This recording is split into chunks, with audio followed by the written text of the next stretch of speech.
The idea of human rights is that each one of us, no matter who we are or where we are born, is entitled to the same basic rights and freedoms.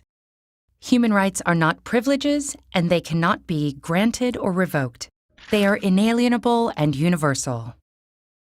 That may sound straightforward enough, but it gets incredibly complicated as soon as anyone tries to put the idea into practice.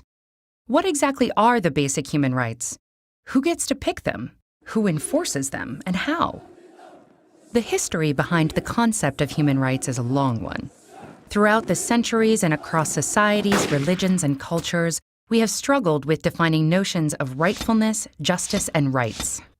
But one of the most modern affirmations of universal human rights emerged from the ruins of World War II with the creation of the United Nations. The treaty that established the UN gives as one of its purposes to reaffirm faith in fundamental human rights. And with the same spirit, in 1948, the UN General Assembly adopted the Universal Declaration of Human Rights. This document, written by an international committee chaired by Eleanor Roosevelt, lays the basis for modern international human rights law.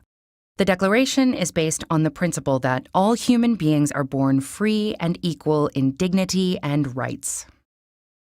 It lists 30 articles recognizing, among other things, the principle of non-discrimination and the right to life and liberty. It refers to negative freedoms, like the freedom from torture or slavery, as well as positive freedoms, such as the freedom of movement and residence. It encompasses basic civil and political rights, such as freedom of expression, religion, or peaceful assembly, as well as social, economic, and cultural rights, such as the right to education and the right to freely choose one's occupation and be paid and treated fairly. The Declaration takes no sides as to which rights are more important, insisting on their universality, indivisibility, and interdependence. And in the past decades, international human rights law has grown, deepening and expanding our understanding of what human rights are and how to better protect them. So if these principles are so well developed, then why are human rights abused and ignored time and time again all over the world? The problem, in general, is that it is not at all easy to universally enforce these rights or to punish transgressors. The UDHR itself, despite being highly authoritative and respected, is a declaration, not a hard law. So when individual countries violate it, the mechanisms to address those violations are weak.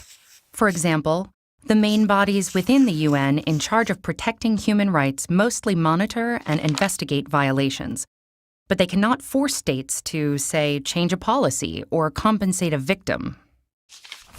That's why some critics say it's naive to consider human rights a given in a world where state interests wield so much power. Critics also question the universality of human rights and emphasize that their development has been heavily guided by a small number of mostly Western nations, to the detriment of inclusiveness. The result? A general bias in favor of civil political liberties over socio-political rights, and of individual over collective or groups' rights. Others defend universal human rights laws and point at the positive role they have on setting international standards and helping activists in their campaigns. They also point out that not all international human rights instruments are powerless. For example, the European Convention on Human Rights establishes a court where the 47 member countries and their citizens can bring cases. The court issues binding decisions that each member state must comply with. Human rights law is constantly evolving, as are our views and definitions of what the basic human rights should be.